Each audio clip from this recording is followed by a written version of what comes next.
안녕하세요. 오늘은 많은 여성들이 가지고 있는 문제점 중에 말하기를 꺼려하는 요실금에 대해서 말씀드리겠습니다.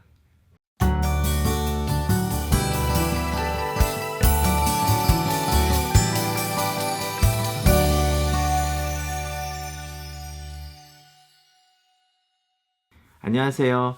환자를 보다 보면 여러 가지 굉장히 개인적인 문제들을 이야기를 하게 되는데요. 그 중에 어떤 문제들, 뭐 고혈압, 당뇨, 고지혈증 이런 것들은 아무 꺼림낌 없이 말씀을 하시는데 이제 아무래도 의사가 되더라도 좀 창피하다고 생각을 하셔서 그 자신이 가지고 있는 문제를 정확하게 말을 안 하시거나 아니면은 아예 얘기 자체를 안 하시는 그런 이슈들이 병원을 하면서 많이 보게 됩니다.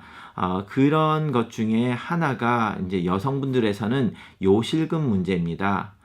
요실금 문제는 서로 이야기를 안 하면 여성분들이 특히 젊으신 분들이 이런 요실금 문제가 오게 되면 자기 혼자만 그 문제를 가지고 있다고 생각을 하기 때문에 굉장히 창피하다고 생각을 하고 그러다 보니까 다른 사람들한테 이야기를 하지도 않습니다. 친한 친구한테조차도 말을 하기 꺼려하는 그런 이슈가 되죠.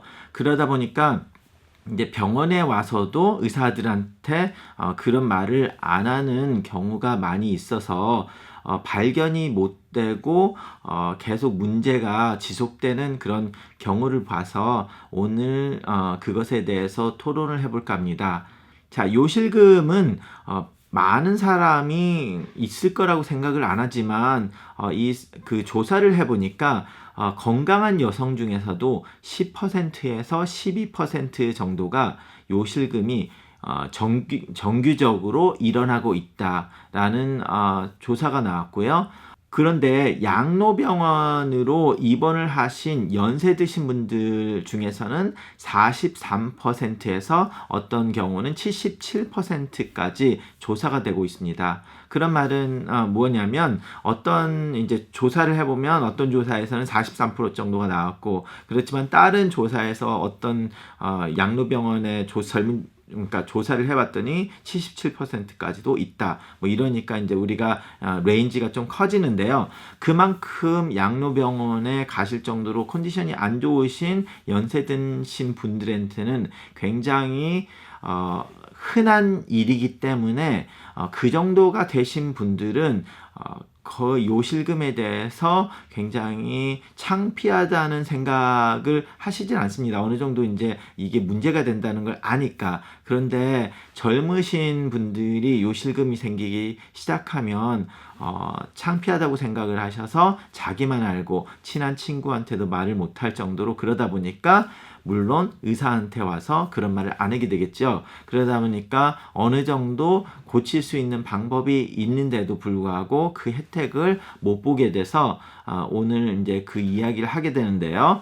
자, 그래서 설문조사에서 보니까 요실금이 정규적으로 있는 사람 중에 26%만 요실금에 대해서 의사와 말을 했고 거기에 대해서 치료를 받고 있다라고 이제 밝혀졌죠. 그러니까 74%는 아무 말도 안 한다는 이야기니까 그렇게 혼자만 앓고 있지 마시고 의사와 상의를 해서 거기에 대한 적극적인 치료를 하시라는 의미에서 방송을 하는 겁니다. 자, 오늘은 이 요실금에 대해서 설명을 하는데 여러 가지 요실금이 있고 이유가 따르기 때문에 그리고 치료도 그 이유에 따라서 다르기 때문에 오늘은 약간 요실금에 대한 전반적인 것에 리뷰를 하고 다음 시간에 그 요실금에 따른 치료 방법에 대해서 이야기를 좀 해보겠습니다. 그래서 치료를 하기 앞서 이 총론이 들어가는 이유는 그 이유가 다르면 그 이유에 따라서 치료도 따를 수밖에 없기 때문이죠.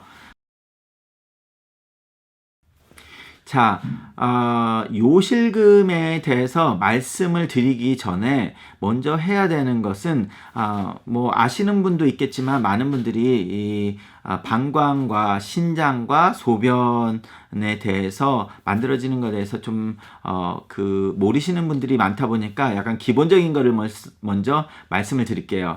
우리가 콩팥이 이 뒤에 그 복부 뒤에 콩팥이 두 개가 있어서 이제 소변을 만드는 역할을 하죠. 그러면 소변을 만드는 역할이 이제 신장에서 하는데, 그러면 요로로 해서 소변이 만들어져서 쭉 내려옵니다. 쭉 양쪽으로 두 개에서 내려와서 두 개가 이제 댐, 일명 우리가 말하는 댐 같은 방광이 소변이 찌끔찌끔 계속 나오니까 신장에서, 그러면 방광은 그 소변을 모아놨다가, 그러면 이제 주머니죠. 댐처럼 모아놨다가 어느 정도 소변이 차면 우리가 그 방광이 팽창을 했다는 느낌을 받아서 뇌에서 소변이 마렵다는 거를 인지를 해주고, 그러면 소변이 마렵다고 하면 이제 화장실 가서 앉아서 소변을 보기 위해서 이제 힘을 딱 주잖아요. 그러면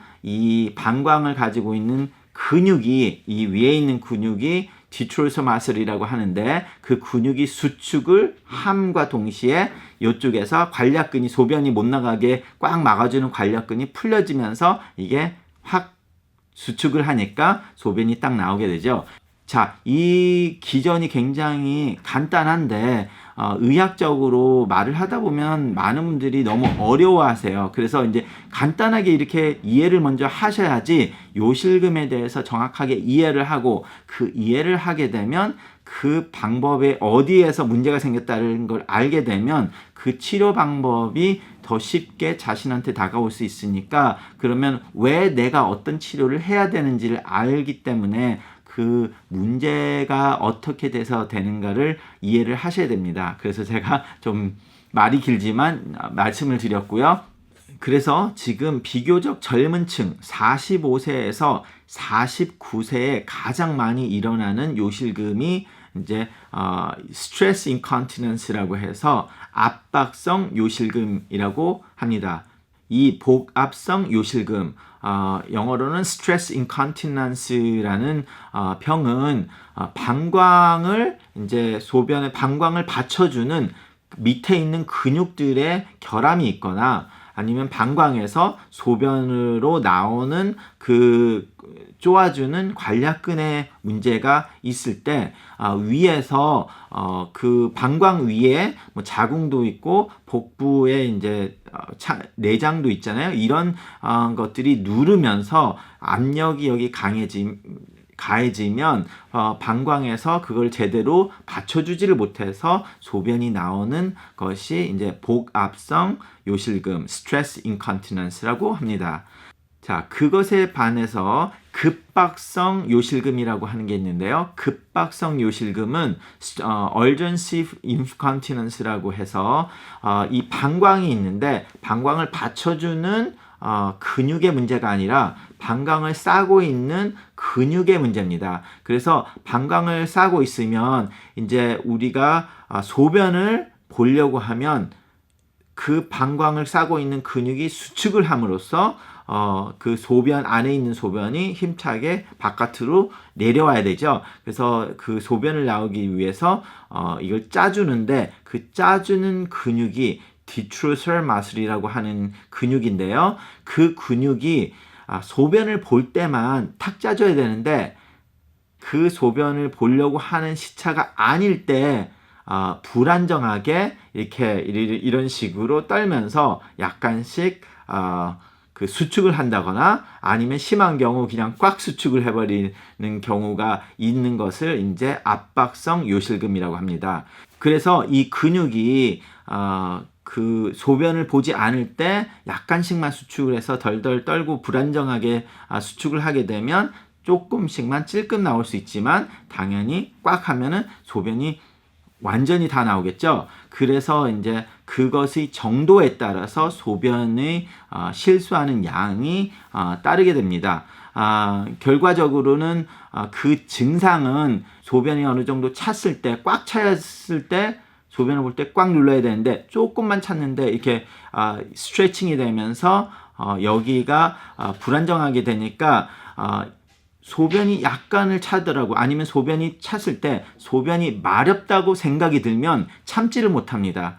왜냐면 참지를 못하고 이거 홀딩을 못하고 이렇게 떨고 있으니까. 그러니까 소변이 마렵다는 생각을 들고 나서 바로 소변을 볼 수밖에 없고, 아니면 뭐 환자분들이 어떻게 설명을 하냐면 소변이 마렵다고 하면 소변 보러 화장실에 바로 없으면은 실수를 하게 된다, 이런 말씀을 하시는 분들이 이제 압박성 요실금을 앓고 계시는 분들이고요. 대부분 연세가 많으신 분들에서 일어나게 됩니다. 자, 그리고 세 번째는 오버플로우 요실금이라고 해서요. 오버플로우 인컨티넌스라고 하는 거는 말 그대로 오버플로우에서 오는 문제인데요. 이게 방광이 소변을 다 보고 났을 때는 아무것도 없어서 작게 있다가 소변이 점점 차이면 이렇게 커지잖아요. 그럼 커지면 그때 소변을 봐야 된다는 느낌을 받고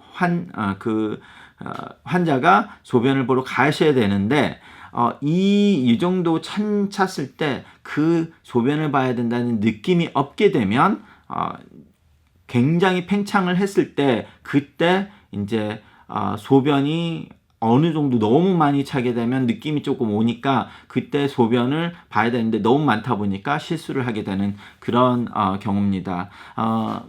방광을 싸고 있는 신경세포에 문제가 생기거나 아니면 뇌졸중이 와서 뇌에서 인지 능력이 떨어지거나 아니면 척추에 문제가 있거나 해서 이 방광이 차는 것을 감지를 못할 때 생기는 것이 이제 오버플로우 인컨티넌스라고 하는 이렇게 세 가지 요실금의 종류가 있습니다.